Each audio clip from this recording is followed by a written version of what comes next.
Welcome, everyone. I'm Penny Lewis, the Executive Director of the Ecological Landscape Alliance, and I'll be the moderator for today's webinar, The Green Industry's Black Thumb, Pollution from Our Use of Disposable Plastic Plant Pots. This is part of the Focus on Sustainability webinar series developed by a group of organizations known for their quality ecological education. In case you're not familiar with our organizations, they are largely nonprofit and volunteer groups in the United States. The groups are the Ecological Landscape Alliance, the Chesapeake Conservation Landscaping Council, Deep Roots Kansas City, Rescape California, and the American Public Gardens Association.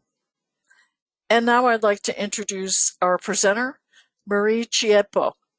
Marie is a gardener and landscape designer with 22 years of experience designing ecologically sound landscapes. Before Marie discovered her gardening passion, she was the researcher for the editor-in-chief at the New England Journal of Medicine. Marie is a member of the Association of Professional Landscape Designers, and it was through her work on APLD's Sustainability Committee that Marie was asked to research the issue of plastic horticultural pots. We're pleased that she's with us today to share some of her jaw-dropping discoveries and some options for the future. Welcome, Marie. Thank you so much, Penny, and hello, everyone. Good afternoon and Happy New Year. Good changes on the way. Hopefully one of them is a movement away from plastic pots to products that are kinder to our environment. And I just want to mention, as this little blurb on the bottom states, I am not endorsing any products that I mention in this presentation. I am solely mentioning them for informational purposes. As you see from today's talk title is the green industry's black thumb, pollution from our use and disposal of black plant pots. And it occurred to me when I was putting this presentation together that pollution isn't just in terms of what we typically think of as pollution, but perhaps also pollution in the sense of our mindsets, what we've been sort of sold as being what is acceptable to our environment. And as Penny mentioned also, I did write a paper for the Association of Professional Landscape Designers entitled Plastic Pots in the Green Industry, Production, Use, Disposal, and Environmental Impacts. It came out in July of 2020. And we have since had a great response to this. The impetus behind this paper is the Plastic Pots Initiative that was started back in 1998 at the Missouri Botanical Garden. At our webinar in July, Jean Ponzi, the Green Resources Manager, presented their garden plastics recycling program that was known as Pots to Planks. The grind was used to manufacture plastic timber and ultimately raised bed kits, which was sort of the selling point to a lot of the consumers there, thinking that I'll drop my pot off here to be disposed of properly, and it's actually going to be turned into something that is usable. They met the need of area residents for a place to discard the hort plastics, and between 2003 and 2008, they processed 250,000 pounds of used pots and trays. To increase their grinding capacity with grants, they purchased equipment, satellite stations for drop-offs were established.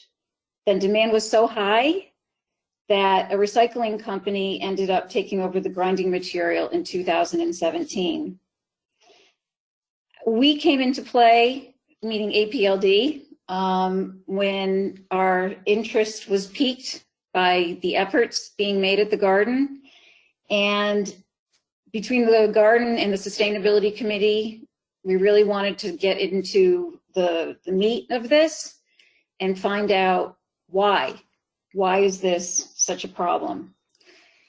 I know I'm speaking to the choir when I bring up the issue of piles of plastic refuse left over from completed landscape jobs, When I was asked to look into why it's so difficult to dispose of them properly, I honestly didn't know it was such a huge problem. I think, as many of you, I disposed them what I thought was a responsible way, bringing them to my transfer station, to the nursery, to the wholesaler, for them to process them and be taken care of responsibly. And what I found after I started digging was, as Penny said, jaw-dropping. I started reading articles from professional journals and newspapers, magazines, talking to people. Then I had the absolute real oh no moment when I realized, or I was reading, I should say, how many of these are not being recycled. The quantity of these that are ending up in landfills was mind-boggling. So I kind of decided, you know, I know people in this field, I'm going to start looking around and talking to people and seeing what I can find out. And the production manager at a major nursery that I get a vast amount of my material from literally said to me, we go through hundreds of thousands of pots. They do the best they can with them, or what they're supposed to do. And when I asked him if he had any sense of what happens to them after they are retrieved, he said he didn't know, which doesn't surprise me. In blind faith, we have them, you know, taken away and believe that, again, they're being recycled and processed properly. So I then started trying to ask myself, okay, plastic is a wonderful material. We use it for basically everything. It's just omnipresent in our lives, even much more than we think we know. And it's flexible. It's a great material for that. It's inexpensive. It comes in various sizes and shapes. It doesn't break. It's easy to transport. And the integrity of the product is really well maintained. In the earlier years, before plastic, the primary vessel for plants were metal cans and clay or ceramic, which, for obvious reasons, aren't as user-friendly as plastic. So then, after I started researching, I thought, wow, we really love this stuff, because in terms of production, it has just gone through the roof. In 2000, between 1950 and 2015, global plastic production increased from 2 million tons to over 400 million tons. And I guarantee you it's even much more now. Half of the plastic that we have on Earth currently has been with us since 2005. That's half. So the EPA puts out recycling or data about disposal of material every year. And in 2018, 35,600 million tons of plastic was generated. And if you look at the graph here, you'll see this is the amount that is landfilled. This is the amount that was combusted with energy. And this is the amount that was recycled. It's quite amazing. The EPA has the approach to reducing waste is on par with what I think most of us feel is the best approach, which is source reduction and reuse, recycling, composting, energy recovery, and treatment of disposal. However, plastic really doesn't fall much into this chart or this graphic very, very well. So another impetus behind the amount of plastic that has been produced are the oil companies, that provide cheap, accessible, clean plastic to manufacturers. As a result, not just because of what the oil companies are doing, but because recycled plastic just in the market doesn't hold value that it used to. So there's no demand in the marketplace, and the majority of municipalities anywhere is having to pay to have plastic removed. In terms of how it's produced, approximately 10% of recycled plastic is made into plastic, and 90%, again, is used from virgin feedstocks or fossil fuels. These are the types of plastics that are typically used in horticulture. I'm not going to go through the entire chart, but the numbers 2, 4, 5, and 6 are the typical resins or plastics used. A lot of the big plastic pots that we use are made of the HDPE, the high density polyethylene, and the low density typically is used for greenhouse covers. Polypropylene is what small nursery pots and other materials are made of. This is not, you know, the only list of items that they are made into for horticulture. And then the high impact polystyrene is where you find your flats and trays, that very sort of weak plastic that breaks easily is used out of that. So again, why is plastic so difficult to recycle? Recyclable does not mean it is recycled. And that was something, again, that took time to sink in, but it began to make sense if you think about it. The little logo with the arrows that you see at the bottom of plastic products is the resin type. It's the plastic type. Going back to the numbers that I showed you here, you will see at the bottom, in this case of pots, this is the number 5. But again, it doesn't mean that it's recycled. The reason that plastics have these codes is that each plastic melts at a different temperature. And when they are collected and sorted, they need to be done in such a way that it doesn't literally mess up the recycling machinery. And so it's a more efficient way of recycling the plastic as well. Also, every plastic needs to be cleaned. Pots obviously have soil, fertilizers, pesticides in them. They all must be decontaminated. And if you think about the plastics that we throw into our dumpsters, when I go to my dump, my eyes go in 12 different directions because I'm just in awe of the types of plastics that are in these mixed collections of plastic piles. There's a lot of work somebody's doing to have these dealt with and/or they're landfilled. Another issue that came into play, creating hurdles for us in handling our plastic, was China no longer in 2017, their national sword policy stopped taking a lot of our waste imports, plastic being one of them. And currently, we don't have the infrastructure in place to handle the amount of plastic that we have.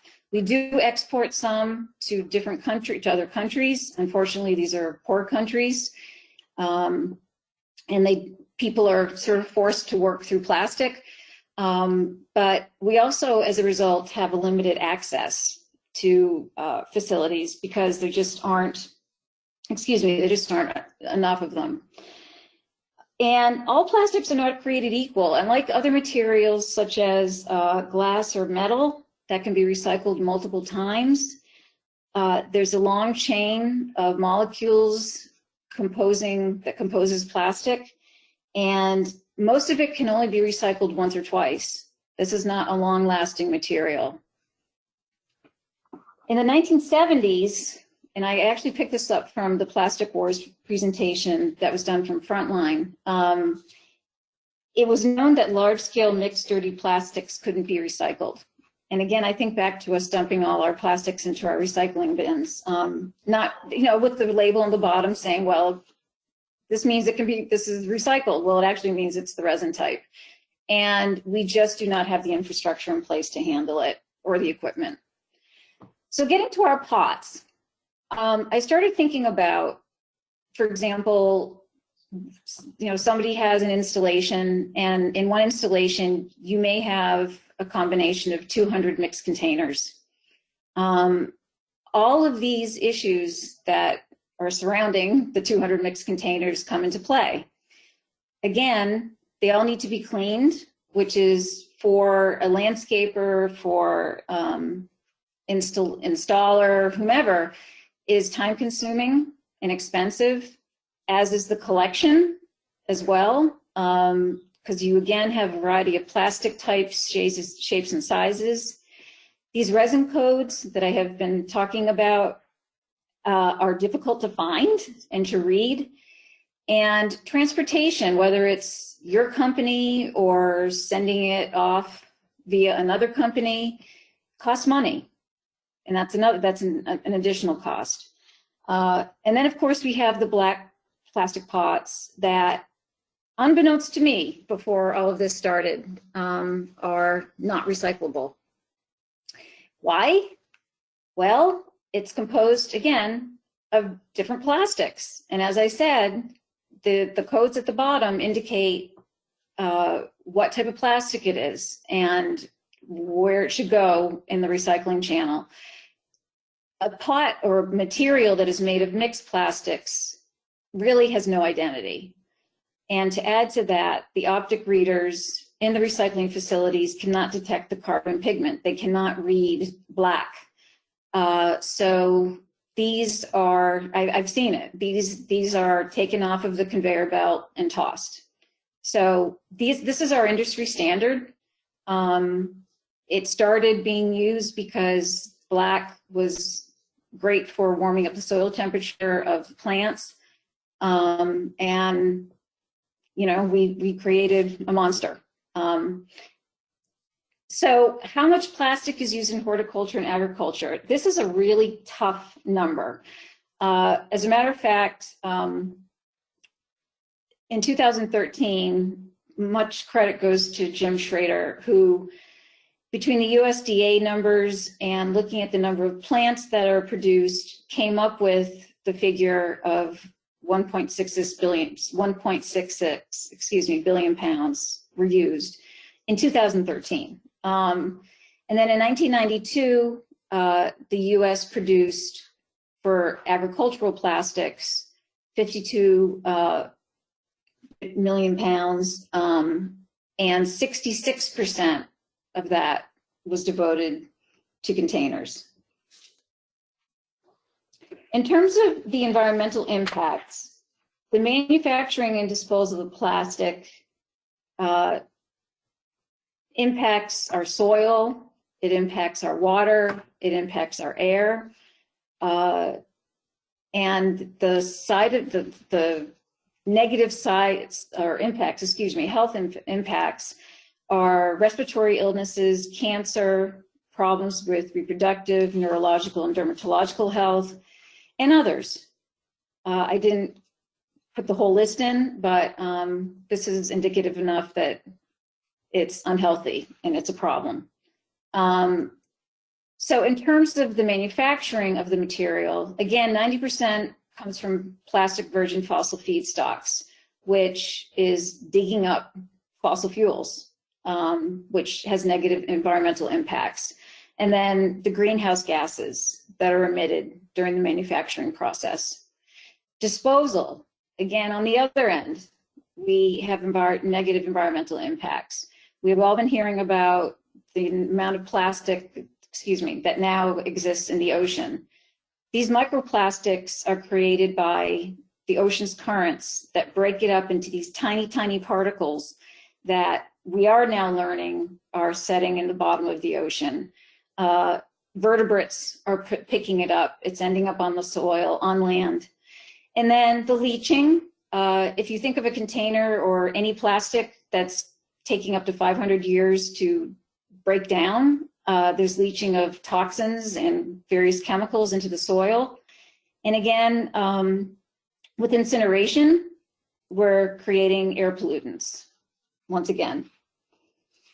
So we look at the 3 R's that we all have heard of: reduce, reuse, and recycle. Reduce, absolutely. Let's reduce as much as we possibly can.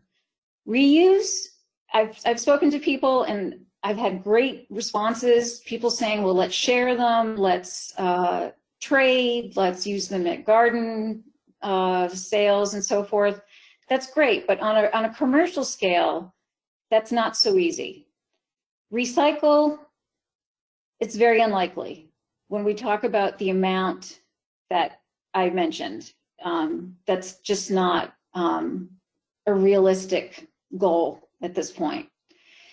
In terms of alternative containers for finding different materials that we can use to reduce the amount of plastic that we're currently using, is broken up into 3 categories. The major ones are plantable, compostable, and bioplastics. And I'm sure all of you, or many of you, have heard of these types of pots or containers made out of either cow manure or wood fiber. The compostables that are designed for plant removal once they're planted, recycled paper, bamboo, and then bioplastics, which is not brand new, but a relatively new form of material that they're using for pots. And I will get into that in a couple of slides. So examples of alternative pots, this speaks for itself. I'm sure, again, many of you have heard of these products that, for the most part, I learned are used by individuals, by consumers, not so much by large industry. So our alternative pots are biodegradable. They are broken down by the action of bacteria or other living organisms. And as I mentioned, there's plantable and compostable. However, not all biodegradable pots are compostable. There are others that do require industrial composting. And again, I will get to that in a second too. In 2015, a major paper came out evaluating, looking back at the durability, aesthetics, strength, performance, a number of variables with alternative pots. And it was done over a long period of, well, I think it was done over a 5-year period, I believe. I could be wrong, but they found, for the most part, that plants grown in wood, pulp, fabric, and the core containers did require more water. They did find that the lifespan of the pot, it helped if it matched up with the container type, matched up with the crop. So if you have lettuce, which is a short crop, short-term crop, or you have a perennial or a shrub or something like that, then that requires to be in a pot for a longer period of time. The integrity, they found that rice hull and bioplastic really were the winners for compared to the other types of containers. But I think the bottom line for this is that issues were brought up, but absolute findings were not learned. Obviously, research is something that is ongoing all the time, and the jury is out. We need to do more research and find out more about these issues, the durability, the characteristics of these containers, before we can start trying to put them on the commercial scale. So as I said, I would get back to bioplastics. There are 2 types, starch-based and polylactic acid. The starch-based is a material that can be compostable. The polylactic acid does require that it be industrially composted, which basically means that it requires a higher temperature. It needs it can't just be thrown in a pile in the back and hope that nature will take care of it. It needs particular variables in order for it to decompose over a relatively short period of time. But the benefits of bioplastics are we're using reduced fossil fuel resources. It's made from plant or other biological materials, so there's a mixture of materials happening here. There's a smaller carbon footprint in manufacturing them as opposed to plastic, obviously, and they decompose faster. Again, mostly in compostable or industrial compostable conditions, but it's better than straight petroleum. So there are four major groups of bioplastics. So the non-biodegradable, obviously, you know, they basically need to be dealt with just like plastic does. It has a very similar chemical makeup to the regular plastic. The durable ones also need the same type of treatment for decomposition. And then we have our biodegradable and our compostable, again, with the requirement for industrial composting. The one thing that really I noticed was that bioplastic is a very, it's a market that's not going away. Companies are paying attention to it, and it's projected to keep growing. I mean, it has grown exponentially over the past few years. So the advantages, they are more durable than most of the other, the natural material pots. The pots are coated with bioplastics, increase their durability. They can be mass produced on existing plastic processing equipment, which means that what's currently there doesn't need to be all reconfigured, made from materials that are biorenewable, and some have additional functions such as intrinsic fertilizers that are within the pots, and they have been shown to have a capacity to improve root morphology. So there definitely are pluses. The other progress we've been making is moving from petroleum to fiber, which I had mentioned. One company in particular, HC Companies, which I've been told from colleagues is really displaying their products at MANTS this year, as they should. They are producing fiber pots that are a combination of newspaper, water, plant-baked resins, and some have waxy coatings, others don't, depending on what you're looking for. The large-scale outcome, it's a relatively new product, remains inconclusive, but it is being sold on a commercial scale. And this company, as well as other companies, are responding to the sustainability movement. There's absolutely no question about that. Other companies are making products from recycled material. So they're trying to close that loop by using what we already have.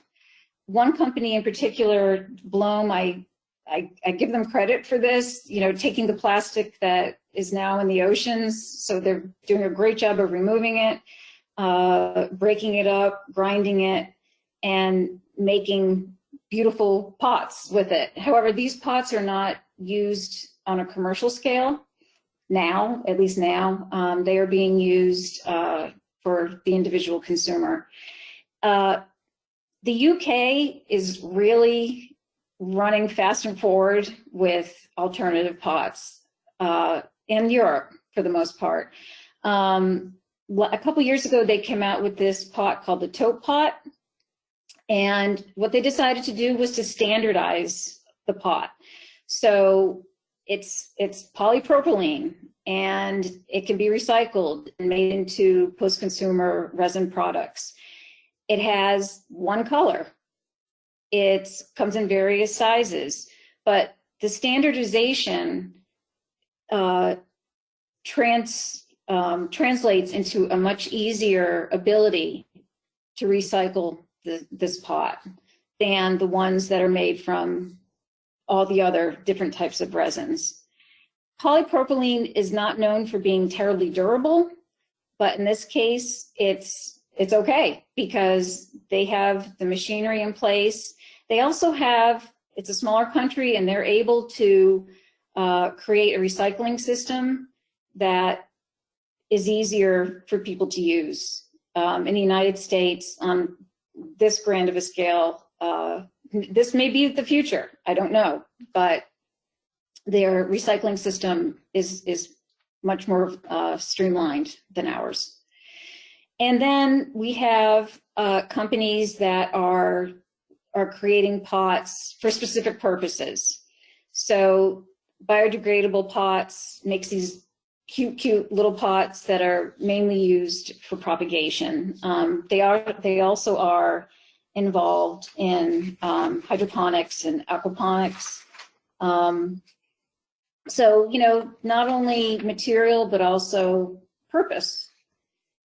So reuse, as I said, it's not a likely scenario, but I have spoken with growers in the US and Canada who are making attempts at reusing the pots that people use to purchase their plants.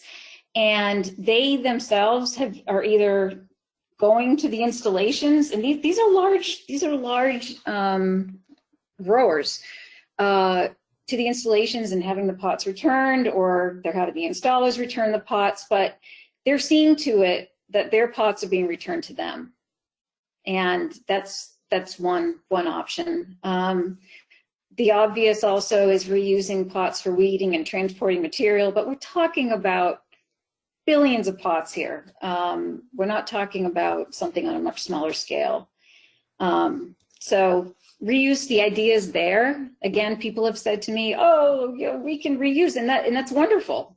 We should as much as we can. But when you're dealing with 800 pots a week, it's a little tough.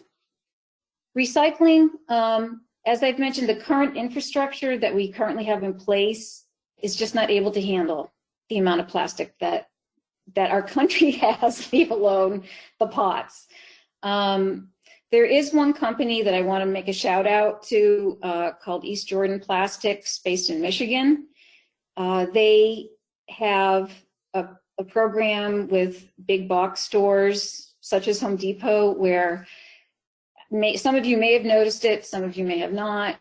You can return your pots and they are retrieved and brought to East Jordan Plastics.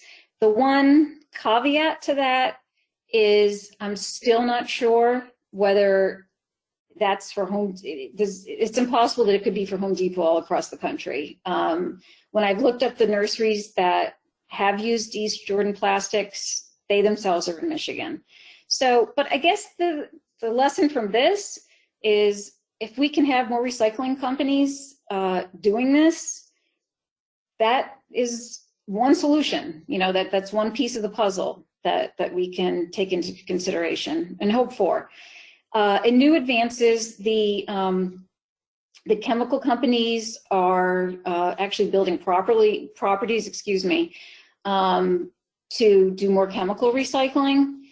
It is a way of dealing with the amount of material that we have, but it really is not an environmentally healthy way of dealing with it, again, because of emissions. So stakeholders in all of this, we have direct consumers, we have landscapers, designers, growers, nurseries, the manufacturers, and yes, the oil industry. The direct consumers want to do what's best for the environment. We all want to do what's best for the environment. But I guess I mentioned that because surveys have been done, random surveys of people who have said themselves they want to do what's best for the environment, but also that they're willing to pay more for alternative pots. And container type consistently impacted the product preferences that people had. To a certain degree, I think you had a, I'm trying to think of the term, I can't think of it right now, but you had a population of people that you were surveying that were probably more likely to say that they would be willing to pay more, but who knows? I mean, here I am being a cynic. I think things are turning more green as we move forward, and such opinions are more apt to spread, to be more common. So recently, the Fine Gardening magazine published in their most recent publication an article called The Container Conundrum. I was thrilled to see this. It was more confirmation that word is getting out, that there is something wrong with the amount of plastic that we have, but in our industry and as users of garden pots, there's a real, there's a problem with the plastic pots that we're using, and the mentioning of the alternatives that are available to us. Again, not on a commercial scale yet, but it's getting the word out. And I put my picture of my dog Spot here because I'm just playing at people's heartstrings. I also have kids, so I care about them too. But in terms of when we think about our yards, our properties, other people's properties, being eco-friendly, trying to do things as organically as we possibly can. And if you think about it, if you have something that's plantable or compostable, it's saving you time and money, not having to transport and collect the plastic pots. Again, I've spoken to nursery owners who say they have them piled up sky high. That's not good for them. That's not good for the environment. It's not good for anyone. And perhaps by introducing the idea of alternative pots to consumers, we can be saying, look, I'm a company that is really eco-friendly, and not only in my practices of what I do on your land, but also in the materials that I use. And this is my other dog, Matsu, I also had to put in. Again, the nurseries, they want customers to feel that they're being environmentally responsible. They're making environmentally healthy options available to them. And I can't help but think that in the individual level, again, there is this market, just like for organics, there is this market for alternative containers, alternative pots. But on the commercial, no. But also, I was thinking, if you walk into a nursery and you see this different looking pot that sticks out from the others and has beautiful material in it, people can't help but take a look at it and wonder what it is. And from there, they learn that, hey, this is something that I can use that's better. For the growers, this has been a huge issue for them, understandably. They're looking at the production line. They're looking at how reliable is the container. Is it going to stand up from the time I stick it into the pot until it gets to the consumer? How well can it be transported? Again, plastic was a life changer, or game changer rather, not a life changer, because it could be easily transported. It didn't weigh much. Going from ceramics and metals to plastic was, a huge thing for the ornamental industry. But they also want to say, hey, we're looking at the environmental benefits of this. We want to be a part of this movement. to be creating greener products. And then of course we have the cost. And I feel that as demand increases, costs will go down. It's, you know, demand, supply and demand. Manufacturers, they are moving towards bioplastics, using less petroleum. Companies are rolling out fiber-based products, like I mentioned, with or without fertilizers. And they also too want to be viewed as producing sustainable products. And again, as demand increases, prices will lower, and people have said that they want more sustainable options. The oil industry, I never thought I would see, again, Plastic Wars on Frontline, the title of sustainability in the oil industry. Not to give them a bad rap, but they're not known for thinking that way. But the green is coming.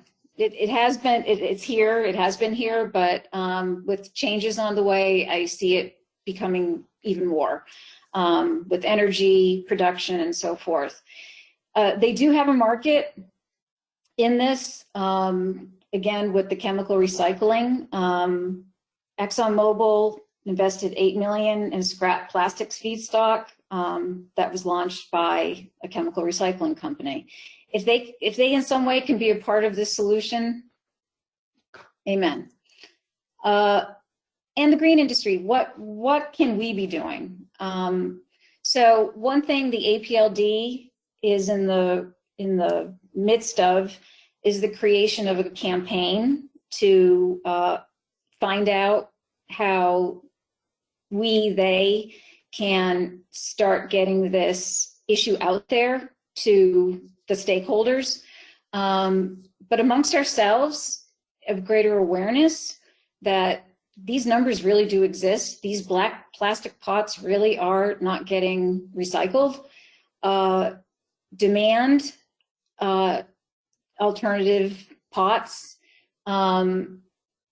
We already have materials that we're using that are composed of different plastics, like our fertilizer bags, the row covers, tags. As a matter of fact, tags, I read recently, there's changes in that sector, positive ones that are coming.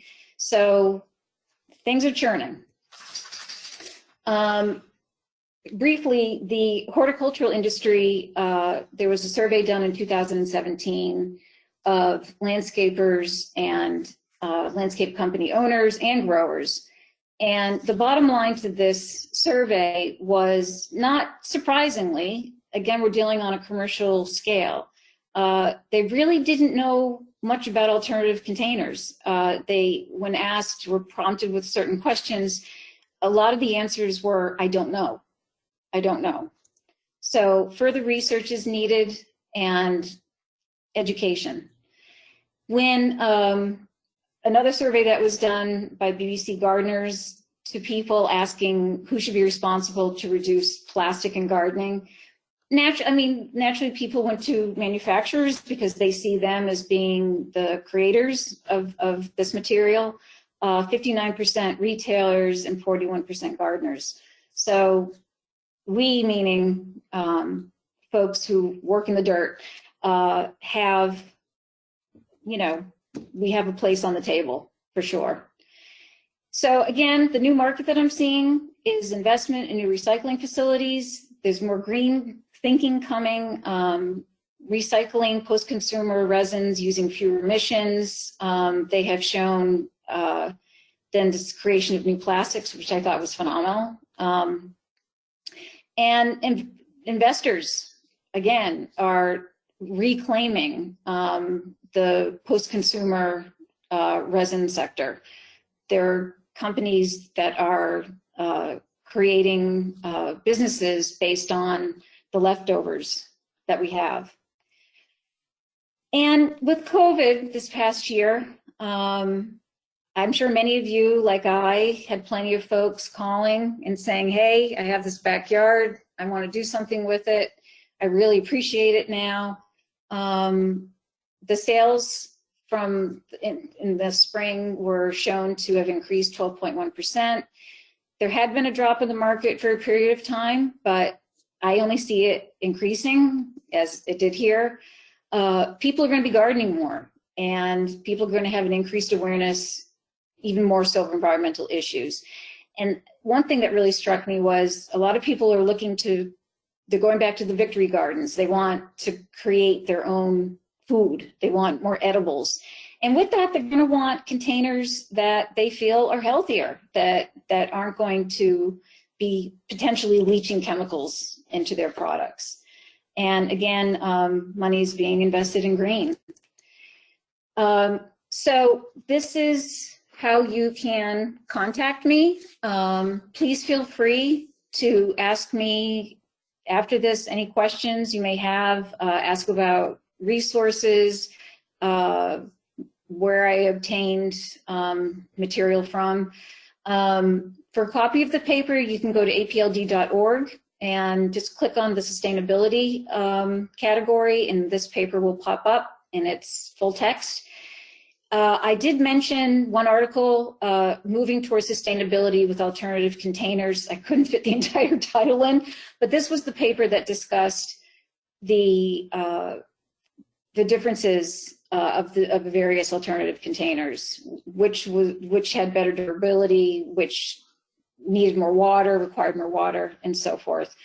And lastly, again, APLD's new campaign, we're really wanting to spread the word. This is an important topic. It's a single-use plastic that really received or has not received much attention at all. It dawned on me as I was writing this paper that this is exactly what it is. It's a single-use plastic. It's not something we use to put our food on, but again, it's too much of a material that's used once and then disposed of. So thank you so much for your attention. I think time-wise, I'm doing well. And if people have questions at this time, I'm more than happy to answer. Thank you. Excellent. Thank you so much, Marie.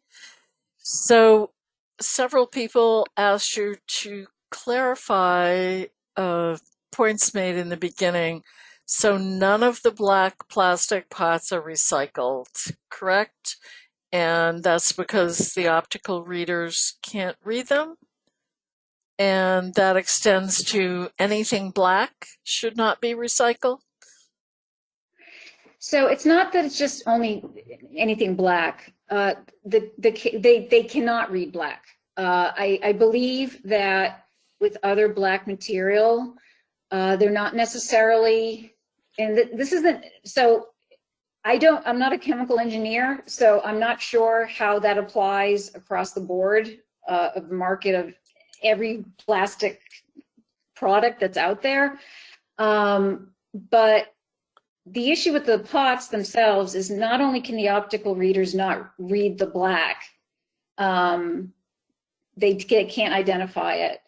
It's also coupled with the mixed resins that are how the pots are composed. So it doesn't have a single plastic that might make it even easier to recycle because it's a single type of plastic.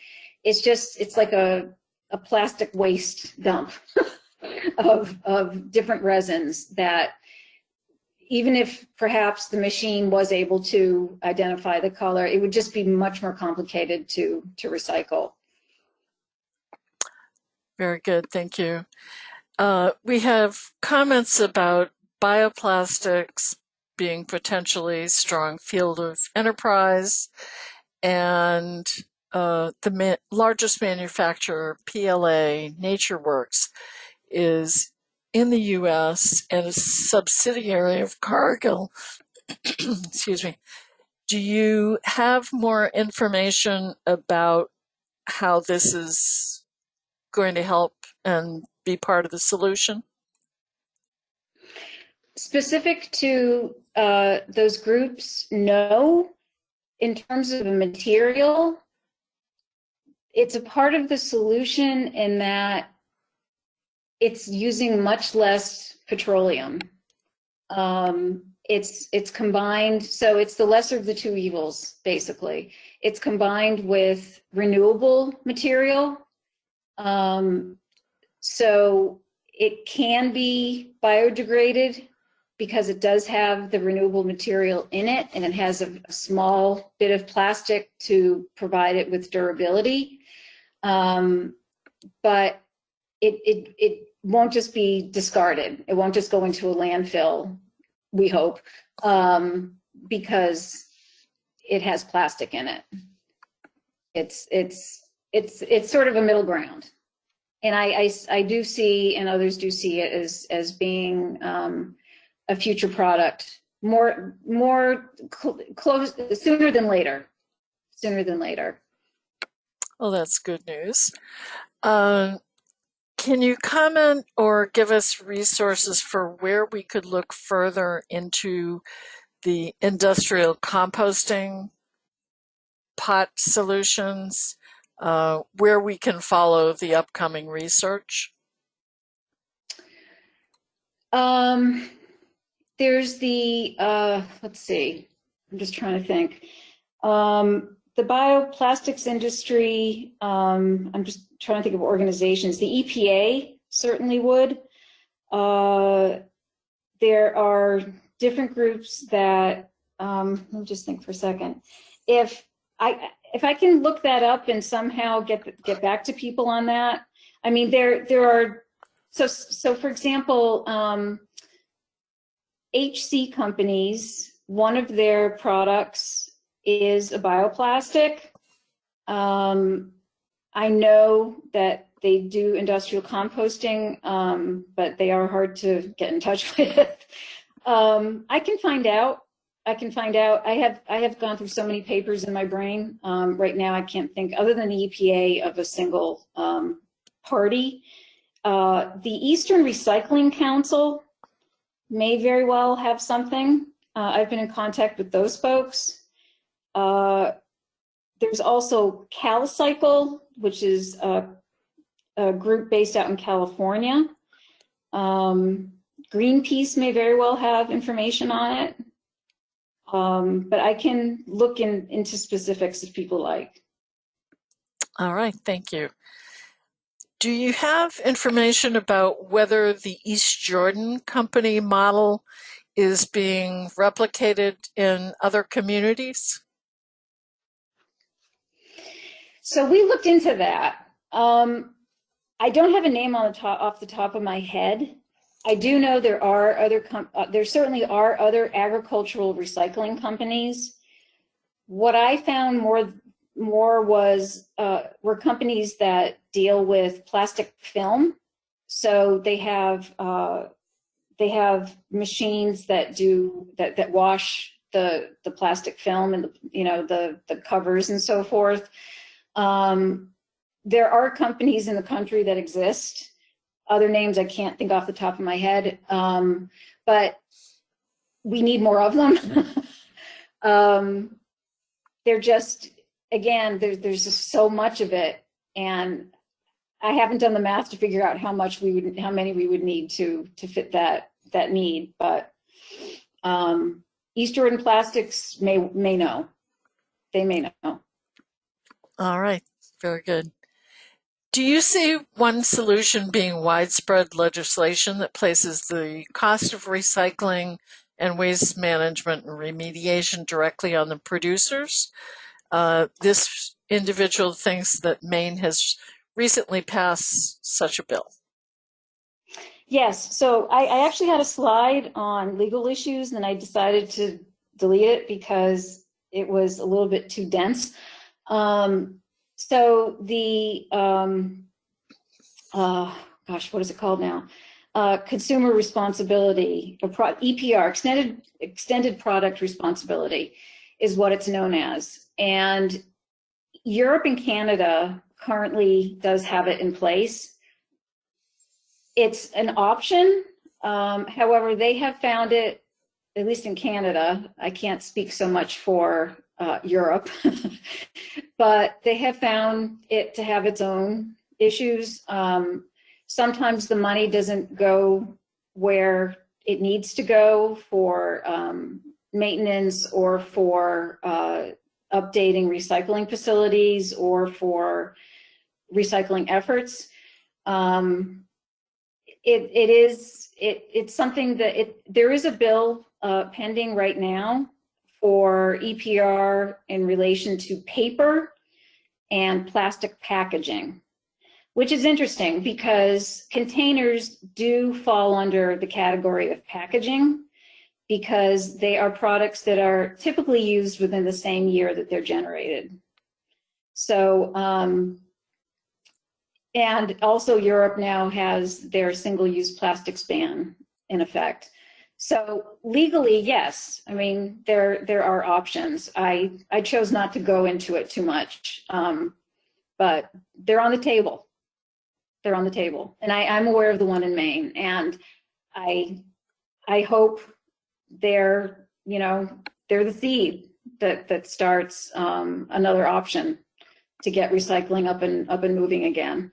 But as I said, businesses are starting to, and I can't say on what scale, but recycling industries are starting to come into the U.S., whether it's from U.S. investors. People in China are creating companies here to recycle our scraps. So there's that too. It's coming from different directions, but at least it's on the table and people are aware of it. Good to know. Where would you recommend getting contact information for Jim Schroeder? Oh, so I spoke to him last year. He used to be at the University of Iowa. If that person wants to email me directly, I can get his information to you. It was a one-time calculation that he did for the alternative pots research that they were doing. He said he would never do it again. So he's more involved in other aspects. I want to say he's involved in the fruit trees market now. I'm not sure, but if people want to find out more about how he came up with the numbers that he did, I can get that information to them. Okay, very good. Is there anyone that you know that's reusing the bigger, really heavy-duty pots like the 7-gallon and larger? And do you know of any quick and easy way to sanitize them for reuse? Quick and easy. I mean,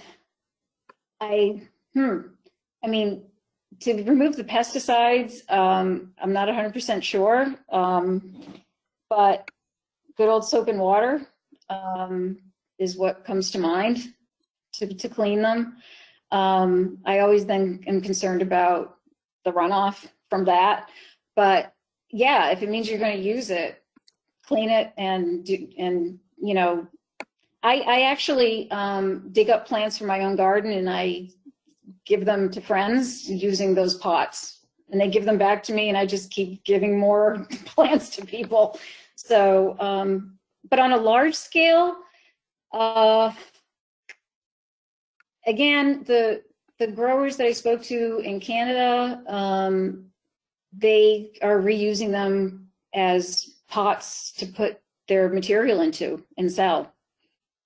So, but I'm sure people are using them for, finding different ways of using them, I'm sure. I just don't know what they are. Okay, fair enough. Do you have an opinion on the galvanized seed starter systems being offered by companies like Gardener's Supply? I don't. I don't. I honestly don't know that much about it, to be frank with you. Okay. Yeah. Well, it's outside of the purview of this talk anyway. So this is a comment from someone who runs a small nonprofit nursery in Maryland. They encourage their customers to bring back their pots so they can reuse them for production purposes and therefore don't have to dispose of them and be concerned about recycling. But excellent. none of the wholesalers that they work with are willing to take back pots on a large Right. scale. Is that what you've found as well? Yeah, I mean, if you think about it, wholesalers typically carry a lot more material. So you're talking about a lot more pots. I mean, the one that I go to more frequently does take back pots, but I believe, at least they were a couple years ago. When I spoke with him this year, it sounded more like it was pots that they had, that they already had, that they were cleaning and collecting. It doesn't surprise me because they have what they have enough of what they can deal with. And unlike the initiative out in Missouri, where people, were bringing their pots to their site as well as to satellite sites that they had created, they don't have the capacity to, collect them and process them, and they don't have the machinery either to do it. So it would be, I'm not saying it's not a good idea. I think it would be a great idea. But as is, they're having to pay for the pots that they have to have them taken off site and processed. And as he said to me, it's costing them a lot more than he anticipated it would. Because these companies, and they collect them and they are cleaning them themselves, and it's still costing a lot of money because there's no money for the person who's picking them up. There's minimal value in the material that they're taking off site. Right. So they're not getting paid very much. Right. Does convincing clients to use smaller plant material help with the demand for larger pots and thus minimize the problem? I guess. I mean, it obviously depends on the garden, on the site, if they want to do that. That's more of a garden specific issue. I think if they're not made out of black plastic, yeah, but then again, maybe you're having three times as many of those being produced because, the growers, it would have to start with the growers with the material that they're growing, that to have it set so that, they have a certain supply that are used specifically, and they already do, obviously, small plugs and so forth. But on an individual basis, sure. I mean, whatever people think is helpful is wonderful. There, as I said, there are companies that, people can also go to their nurseries and say, hey, I know about these other options. Is it possible that you folks would consider selling these to us, buying from growers who may be using such containers and selling these in your store? I think that's, the consumer has a lot of power, and I think that might be another option as well. I hope I answered that question. Yes, thank you. Were there any solutions that were used before plastic that you perceive as maybe something should be reconsidered? Well, a lot of bare root material, because soil is so heavy, especially wet soil, was used. And there's a lot of research ongoing regarding bare root plants, how well they do, and are they a viable, good option. I know plenty of people who use them. So back then they used to transport them almost in a slurry, probably comparable to the fiber materials that are used now for making the pots. They transported them somehow in this slurry to people, to nurseries. I honestly, I haven't seen a picture of it. Maybe they put them in burlap bags, not burlap bags, you know, some kind of a container Hmm. or the thing that they could send it Right. in. But yes, that's because otherwise they had metal or Mm. they had ceramic, which, you know, are not as easy to work with. Okay. Are are you aware of any research done for recycling um, the ag containers and specifically concerns about pesticide containers? I am not. I'm not. Um, wow, that's a good question. Um, it's something worth looking into, but specifically, I'm not off the top of my head. Okay. Uh, where would you recommend that designers refer the nurseries that they use to find bioplastic coated natural materials? Well, as I said, it's an upcoming market. Um, I believe that Summit Plastics has bioplastic containers. I know that HC Companies does. These are both large scale manufacturers. Um, I'd have to look back in my paperwork from last year because I had identified others. It's, again, it's up and coming. And sort of, you know, the research is happening to see just how viable it is, but it certainly is the better of the two. But those are two that come to mind off the top of my head. Thank you so much for this very informative and alarming, as well as